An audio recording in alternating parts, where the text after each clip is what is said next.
Kalwakurthy నెట్టంపాడుకు BRS అంటే పైసలు ఇవ్వలేదు, నీళ్ళే ఇవ్వలేదని నిన్న ఆయన గారు మాట్లాడారు. ఎవరు? ఉత్తమ్ గారు. This the document. ఏది నేను ఉత్తగా మాట్లాడను. కల్వకుర్తి 1984లో స్టార్ట్ అయింది. 30 సంవత్సరాలు ఎవరు పాలకులు? 84 నుంచి 2014 వరకు 30 ఏళ్ళు ఎవరు పాలకులు? ఇదే కాంగ్రెస్, ఇదే తెలుగుదేశం. రేవంత్ రెడ్డి పూర్వ పార్టీ తెలుగుదేశం, రేవంత్ రెడ్డి ప్రస్తుతం ఉన్న పార్టీ కాంగ్రెస్. మీయే కదా. 30 ఏళ్లలో కల్వకుర్తికి మీరు ఇచ్చిన ఆయకట్టు 13,000 ఎకరాలు, కేవలం 13,000. బీఆర్ఎస్ పార్టీ వచ్చిన తర్వాత 2,600 కోట్ల రూపాయలు ఖర్చు పెట్టి 3,07,000 ఎకరాలకు మేము కల్వకుర్తిలో నీళ్ళు ఇచ్చాం. నిన్న ఉత్తమ్ అంటాడు కల్వకుర్తి ఎందుకు పూర్తి చేయాలి? అడిగేటోళ్ళు లేడనుకుంటున్నావా? మా దగ్గర లెక్కలు లేవనుకుంటున్నావా? నువ్వు అబద్ధాలు ఆడితే మేమేమన్నా చేతులు కట్టుకొని చూస్తామనుకుంటున్నావా? 30 ఏళ్ల కాంగ్రెస్ తెలుగుదేశం పాలనలో మీరిచ్చింది 13,000, మేమిచ్చింది 3,07,000 ఎకరాలు. నెట్టంపాడు 9 ఏళ్ల కాంగ్రెస్ పాలనలో మీరిచ్చింది 2,000 ఎకరాలు, మేమిచ్చింది 1,42,000 ఎకరాలు. భీమా 9 ఏళ్ల కాంగ్రెస్ పాలనలో మీరిచ్చింది 12,000 ఎకరాలు, మేమిచ్చింది 1,58,000 ఎకరాలు. కోయిల్ సాగర్ మీరిచ్చింది గుండు సున్నా 9 ఏళ్ల కాంగ్రెస్, మేమిచ్చింది 38,250 ఎకరాలు. తుమ్మిళ్ళ లిఫ్ట్ పెట్టి 55,000 ఎకరాలకు నీళ్ళు ఇచ్చాం. ఇట్లా మేము చెరువుల ద్వారా, చెక్ డ్యాంల ద్వారా, తుమ్మిళ్ళ, కల్వకుర్తి, నెట్టంపాడు, భీమా, కోయిల్ సాగర్ ద్వారా 10 లక్షల ఎకరాల్లో పాలమూరులో నీళ్లు బారిచ్చాం. మేము 10 లక్షల ఎకరాల్లో నీళ్లు బారిచ్చాం. మేము నీళ్ళు ఇవ్వలేదంటే అవగాహన ఉండి మాట్లాడుతున్నారా, అవగాహన లేకుండా మాట్లాడుతున్నారా? ఇట్లా అనేక విషయాలు ఉన్నాయి. ఇంకా ఎస్ఎల్బీసీ గురించి కూడా మాట్లాడుతున్నారు. పదే పదే రేవంత్ రెడ్డి అబద్ధం ఆడతాడు. ఆయన బీఆర్ఎస్ అంటే 1 రూపాయి ఇవ్వలేదట, ఎస్ఎల్బీసీ పక్కకు పెట్టింది అంటాడు. నేను అసెంబ్లీలో చెప్పిన, అంటే తెలంగాణ ప్రజలకు కూడా విజ్ఞప్తి చేస్తున్నా, ఈ జూటాకోర్ రేవంత్ రెడ్డి మాటలు మీరు నమ్మకండి. అంటే ఆయన ఏంటంటే ఆయనతో సిద్ధాంతం, ఒక అబద్ధాన్ని 100 సార్లు ఆడితే నిజమైద్దనే సిద్ధాంతాన్ని రేవంత్ రెడ్డి గారు అమలు చేస్తూ ఉన్నారు. ఎస్ఎల్బీసీ ప్రాజెక్టు మీద బీఆర్ఎస్ ప్రభుత్వము అసలు మేము వచ్చిన నాడు కల్వకుర్తి కూడా, నేను first time as irrigation minister కల్వకుర్తికి పోయిన పంప్ హౌస్కు. నేను పోయినాడు పంప్ హౌస్ అప్పటికి పాడుబడిపోయి 5 ఏళ్ళు ఆ మూలకబడి. నేను పోయి ఆడ నిలబడి చూస్తుంటే గబ్బిలాలు వేసినాయి. వాళ్ళకెళ్ళి పంప్ హౌస్ దగ్గర గబ్బిలాలు వేసి వచ్చినాయి పైకి. అంటే గన్నేళ్ళ నుంచి మూలకబడ్డది ఆనాటి కాంగ్రెస్ పాలనలో. గబ్బిలాలు స్థావరం అయిపోయింది ఆనాటి కల్వకుర్తి ప్రాజెక్టు. మేము కదా దాన్ని పూర్తి చేసి 3 లక్షల ఎకరాలకు నీళ్ళు ఇచ్చింది. అట్లే ఎస్ఎల్బీసీ మొత్తం బేరింగులు పోయి ఆ టీబీమ్ మిషన్ మూలకు పడ్డది. బీఆర్ఎస్ వచ్చినాక అడ్వాన్స్ ఇచ్చి పైసలు ఇచ్చి ఎస్ఎల్బీసీ పనులను పునఃప్రారంభించి 1,358 కోట్లు ఖర్చు పెట్టి 12 కిలోమీటర్ల టనల్ తవ్వినాం. మేము 12 కిలోమీటర్లు తవ్వినాం. మేము వి స్పెండ్ 1,358 crores. పక్కా లెక్క చెప్తున్నా కదా నేను, నీ లెక్క గాలికి చెప్తలేను కదా. ఆ ఎస్ఎల్బీసీలో భాగంగా ఉండే ఆ నీళ్ళు ఎడికి రావాలి? Dindi balancing reservoir, Pellipaka balancing రిజర్వాయర్లోకి ఎస్ఎల్బీసీ నీళ్ళు వస్తాయి. అటు ఎస్ఎల్బీసీని తవ్వుతూనే ఆ వచ్చిన నీళ్లు ఎస్ఎల్బీసీ ద్వారా వచ్చే నీళ్లను కాపాడి ఆయకట్టుకి ఇవ్వడానికి దిండి, పెళ్లిపాక రిజర్వాయర్లు కూడా మేము పనులు చేసినాం. 3,892 కోట్ల రూపాయలు ఖర్చు పెట్టి ఎస్ఎల్బీసీ ప్రాజెక్టులో అంతర్భాగమైన దిండి, పెళ్లిపాక రిజర్వాయర్ల నిర్మాణం చేసింది కూడా బీఆర్ఎస్ పార్టీ. అసలు మొత్తం ఆ ప్రాజెక్టు మీద 10 ఏళ్ల కాంగ్రెస్ ఖర్చు పెట్టిన దానికంటే 9.5 ఏళ్లలో బీఆర్ఎస్ ఎక్కువ ఖర్చు పెట్టింది. నువ్వేం చేసినవయ్యా? రెండేళ్ళు అయింది నువ్వు వచ్చి. 2 ఏళ్లలో నువ్వు 1/4 కిలోమీటర్ కూడా అవ్వలే. కుప్పగులుస్తివి, 8 మందిని చంపుతివి. 2 ఏళ్ల కాంగ్రెస్ పాలనలో ఎస్ఎల్బీసీలో 1/4 కిలోమీటర్ గజం తవ్వినరా మీరు? మేము 12 కిలోమీటర్లు తవ్వినాం, దిండి కట్టినాం, పెళ్లిపాక కట్టినాం.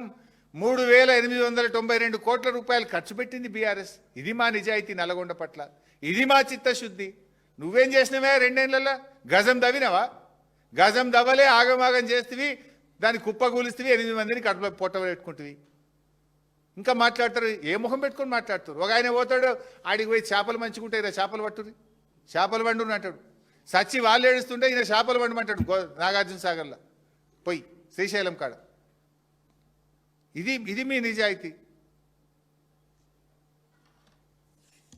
సో మేము ఫైనల్గా చెప్పేది ఒకటే, ఈ చిల్లర మాటలు కట్టిపెట్టు. కేసీఆర్ గారు ఒక స్టేట్స్మెన్ లాగా ఆయన మాట్లాడినాడు, నువ్వేమో స్ట్రీట్ రౌడీ లాగా మాట్లాడుతున్నావు. ఇష్యూ బేస్డ్ మాట్లాడు, దాన్ని ఒక ముఖ్యమంత్రిగా నిజాయితీగా స్వీకరించు, తప్పులను సరిదిద్దుకో. ఆనాడు ప్రాజెక్టులు అప్పజెప్పితే కేసీఆర్ గర్జిస్తే నువ్వు ఇచ్చిన ప్రాజెక్టులు వెనక్కి తెచ్చుకున్నావు. ఇవాళ కూడా అదే చెప్తున్నాం. కేసీఆర్ వదిలిపెట్టాడు. ఇదేం చిల్లర పంచాయతీ కాదు, ఇది రాష్ట్ర భవిష్యత్తు, ఇది కోట్లాది మంది ప్రజల భవిష్యత్తు. బీఆర్ఎస్ ఊరుకోదు, ప్రజాక్షేత్రంలోకి పోతామని చెప్పిన కేసీఆర్ గారు రేపు నల్లగొండలో, పాలమూరులో, రంగారెడ్డిలో బహిరంగ సభలు పెడతాం. ఇంటింటికి డప్పు కొట్టి కాంగ్రెస్ ద్రోహాన్ని వివరిస్తాం. ఇప్పటికైనా బేషరతుగా 45 టీఎంసీలు చాలు అని ఢిల్లీకి రాసిన ఉత్తరాన్ని వాపస్ తెచ్చుకో, క్షమాపణ చెప్పు, చెంపలేసుకొని ఆ లెటర్ వాపస్ తీసుకొచ్చి 90 టీఎంసీల కట్టుబడి పనిచేయండి, ట్రిబ్యునల్ ముందు బలమైన వాదనలు వినిపించండి, రాష్ట్ర వాటాను సాధించండి అని హితవు పలుకుతున్నాం. ఇప్పుడు తెలంగాణ రాష్ట్రం ఏర్పడి నుంచి మొదటి 10 ఏళ్ళు వాళ్ళ అధికారంలో ఉన్నారు. రావుల్ total budget amount of TRS government, ఆ బడ్జెట్ ఫిగర్స్ లోనే 17.72 lakh crores total budget of TRS government over 10 years. 17.72 lakh crores. Irrigation పై ఎంత ఖర్చు పెట్టినారంటే 1.83 lakh crores. అది కూడా ఎక్కువ శాతం ఇరిగేషన్ లో చాలా కాస్ట్లీ లోన్స్ తీసుకొచ్చి హై ఇంట్రెస్ట్ మీద, high interest short tenure loans తోని ఇప్పుడు ఆల్రెడీ ప్రిన్సిపల్ ఇంట్రెస్టే కాదు, ప్రిన్సిపల్ రీపేమెంట్ కూడా మొదలవుతుంది. అయితే మీ అందరికీ, మీలో కొంతమంది ఇరిగేషన్ వెటరన్స్ కూడా, మీరు ఒక విషయం నేను గుర్తు చేస్తున్నా, ఏంటంటే ఇరిగేషన్ బడ్జెట్ లో returning of early irrigation loans is also part of irrigation budget. పోయిన సంవత్సరం కేవలం ఇరిగేషన్ మీద తీసుకున్న లోన్సే దానికి repayment principal plus interest 16,000 crores a year. మరి ఆ స్థాయిలో అప్పులు చేసి high cost short tenure loans తీసుకొచ్చి రాష్ట్రానికి ఏమైనా ప్రయోజనం జరిగిందంటే ప్రయోజనం కంటే నష్టం చాలా ఎక్కువ జరిగింది.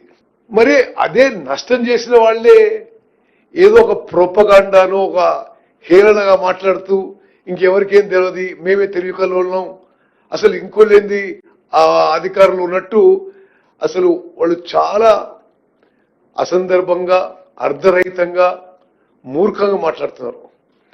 అందులో కొన్ని విషయాలు నేను మీ ముందు మరోసారి తీసుకొస్తున్నా. కొన్ని విషయాలు నేను ఇదివరకు చెప్పిండొచ్చు, కానీ ఇట్ ఈస్ అంటే రిక్వైర్డ్ అగైన్ అండ్ అగైన్ నాకు అనిపిస్తోంది. కల్వకుంట్ల చంద్రశేఖరరావు గారు మాజీ ముఖ్యమంత్రి, పాలమూరు రంగారెడ్డి లిఫ్టిగేషన్ స్కీమ్ కి మేము 90% పనులు చేసినాము, వీళ్ళు తట్టెడు మట్టి ఎత్తలేదు, మేమేదో గొప్ప చేసినట్టుగా ఆయన మొదటి రోజు మాట్లాడిండు, మళ్ళా వారి అల్లుడు గారు మాట్లాడిండు. దానికి కొన్ని ఫ్యాక్ట్స్ అండ్ ఫిగర్స్ తో ఎంత అబద్ధాలు చెప్తున్నారో దయచేసి మీరు గమనించాలి. తెలంగాణ ప్రజానీకానికి, తెలంగాణ రైతాంగానికి తెలవాలి. ప్రత్యేకంగా అతను ఉమ్మడి మహబూబ్ నగర్, ఉమ్మడి నల్గొండ జిల్లా గురించి, వాటర్ రిసోర్స్ గురించి మాట్లాడింది. కాబట్టి వాళ్ళు ఖర్చు పెట్టింది 27,000 కోట్లు పాలమూరు రంగారెడ్డి ప్రాజెక్ట్ మీద. నేను మొన్న చెప్పిన విషయం మళ్ళీ గుర్తు చేస్తున్నా, 27,000 కోట్లు ఖర్చు పెట్టి ఒక్క ఎకరానికి కూడా ఆయకట్టు ఇవ్వలే. వాళ్ళు చేసిందల్లా ఒక్క పంపు ఆన్ చేసి కొన్ని గంటల కోసం ఆన్ చేసి మళ్ళీ బంద్ చేశారు. వాళ్ళ హయాంలోనే ఈ ప్రాజెక్టు రివైజ్డ్ కాస్ట్ వాళ్ళు సెంట్రల్ వాటర్ కమిషన్ కి సబ్మిట్ చేసిన డిపిఆర్, నేను మాట్లాడిన ప్రతి మాటకి మీకు డాక్యుమెంటరీ ఎవిడెన్స్ కూడా ఇస్తా. వాళ్ళు ఇది DPR submitted to central water commission for cost of Palamuru Rangareddy lift irrigation scheme is 55,086 crores. అంటే మీరు లెక్కలు కూడా అర్థం చేసుకోండి. ఆ పెద్ద మనిషి ఏమన్నాడు, 90% పనులు చేసినావు, వీళ్ళు తట్టెడు మట్టి కూడా ఎత్తలే, వీళ్ళు అడ్జస్ట్ చేసినవి. వాళ్ళ టైంలోనే వాళ్ళు సెంట్రల్ వాటర్ కమిషన్ కి సబ్మిట్ చేసిన Palamuru Rangareddy lift irrigation scheme కి డీటెయిల్ ప్రాజెక్ట్ రిపోర్ట్ లో ప్రాజెక్ట్ కాస్ట్ 55,086 కోట్లని చెప్పడం జరిగింది. మరి ఈ 55,000 కోట్లలో పూర్తి స్థాయిలో ఆయకట్టు కాలువలకి, డిస్ట్రిబ్యూటరీ ఛానల్స్, ల్యాండ్ అక్విజిషన్ కి, R&R కూడా ప్రొవిజన్ ఇవ్వలే. కేవలం అంటే ఈ 55,000 కోట్లు కాకుండా నేను చెప్పే విషయం, ఉదాహరణకి వాళ్ళు అన్ని కలిపి ఈ డిస్ట్రిబ్యూటరీ ఛానల్స్ కి, ల్యాండ్ అక్విజిషన్, R&R ఆ వర్క్ కలిపి ఈ డిపిఆర్ రివైజ్ కాస్ట్ లో 3,150 కోట్లు పెట్టిండ్రు. వాస్తవంగా 30,000 ఎకరాల ల్యాండ్ అక్విజిషన్ ఇంకా చేయాల్సి ఉంది. మనం 20 లక్షల ఎకరానికి చొప్పున తీసుకున్నా ఇంకొక 6,000 కోట్లు ఇప్పుడు ల్యాండ్ అక్విజిషన్ కి, డిస్ట్రిబ్యూటరీ ఛానల్స్ కే ల్యాండ్ అక్విజిషన్ కి అవసరం. మన దాని మీద R&R, దాని మీద వర్క్ల కాస్ట్. సో వాళ్ళ టైంలో రివైజ్ ఎస్టిమేట్స్ కానీ సబ్మిట్ చేసిన డిపిఆర్ 55,000 కోట్లకి ఇంకొంత పెరుగుతుంది, బికాస్ వాళ్ళు ఇంక్లూడ్ చేయలేదు కాబట్టి. ఇంకో విషయం చెప్పాలి, 1 ఎకరం ఆయకట్టు ఇవ్వకపోగా ఒక్క ఆయకట్టు కాలువ తట్టెడు మట్టి వాళ్ళు ఎత్తలేదు, ఒక్క డిస్ట్రిబ్యూటరీ ఛానల్ పని మొదలు పెట్టలేదు. అంటే ఇంత దుర్మార్గంగా, ఇంత బరి తెగించి అబద్ధాలు చెప్పడం నేను ఎక్కడ చూడలే. అదే విధంగా అంటే మొత్తం ఎంత ఖర్చు పెట్టిండ్రు ఇప్పుడు ప్రాజెక్టు పూర్తి అయిన నాటికి వాళ్ళు లెక్కలు, వాళ్ళు వదిలిపెట్టేసిన ఇష్యూస్ మనం if you calculate the total cost, వాళ్ళు 35-36% మరి కేవలం 35-36% ఆ ప్రాజెక్టు పనులు చేసి పదే 90%. అదే దేనికి 90% ఎవరికి అర్థం కాదు. మీకు కొన్ని ఆయన పెద్ద మనిషి అన్నాడు, తట్టెడు మట్టి ఎత్తలేదు, రూపాయి ఖర్చు పెట్టలేదని. మేము వచ్చిన తర్వాత ఈ 2 ఏళ్లలో 7,000 కోట్ల రూపాయలు మరి ఈ Palamuru Rangareddy lift irrigation schemes కి ఖర్చు పెట్టడం జరిగింది. ఎంత పని జరిగిందని మీకు ఒక ఉదాహరణ చెప్తున్నా. 67 లక్షల క్యూబిక్ మీటర్ల అర్త్ వర్క్ జరిగింది, 7 లక్షల క్యూబిక్ మీటర్ల కాంక్రీట్ వర్క్ జరిగింది, 9 కిలోమీటర్ల pressure mains length pressure mains లే చేయడం జరిగింది. వాళ్ళ హయాంలో ఒకటే ఒక పంపు ఇన్స్టలేషన్ కమిషన్ జరిగింది. మేము వచ్చిన తర్వాత మరో 11 పంపులు installation and ready for commissioning. ఇంకోటి అన్ని అనుమతులు అయిపోయాయని, అరే ఇంత అంటే మరి తెలంగాణ ప్రజా జీవితంలో ప్రముఖ పాత్ర పోషించిన వాళ్ళు ఇట్లా అబద్ధాలు చెప్పడం మీరు గమనించాలి, తెలంగాణ ప్రజానికాన్ని గమనించాలి. అనుమతులు పొందినే అంటున్నాడు ఆయన. హైడ్రాలజీ అనుమతి లేదు అంటే నీటి కేటాయింపు లేదు, ఎన్వైరన్మెంట్ క్లియరెన్స్ లేదు, ఇరిగేషన్ ప్లానింగ్ బీసీ రేషియో లేదు, ఇంటర్స్టేట్ క్లియరెన్స్ లేదు, ఏ అనుమతులు లేవు. మరి వాళ్ళు పెద్దగా సాధించిందేం లేదు. మరి ఏ విధంగా వాళ్ళు మాట్లాడినరో దయచేసి మీరు గమనించాలి. డిపిఆర్ రిటర్న్ గురించి మాట్లాడతారు. డిపిఆర్ వాళ్ళ హయాంలో రిటర్న్ అయ్యి, డిపిఆర్ రిటర్న్ అంటే మరి మీరు ఎవరన్నా గవర్నమెంట్ ఇండియాలో సిడబ్ల్యూలో పనిచేయబడితే ఈ కారణాల వల్ల ఇది పునఃపరిశీలించండి అని చెప్పడం జరిగింది. వాళ్ళ హయాంలో కూడా రిటర్న్ అయింది, వాళ్ళు కొంత జవాబు ఇచ్చారు, మా హయాంలో కూడా జవాబు ఇచ్చాం. మా హయాంలో వాళ్ళు వదిలిపెట్టి పోతే ఏది వాళ్ళు చెప్పిన విషయమే, 45 TMC పాలమూరు రంగారెడ్డికి మైనర్ ఇరిగేషన్ సేవింగ్స్ లో ఉపయోగించుకుంటామని వాళ్ళు ఇచ్చిన జియోనే.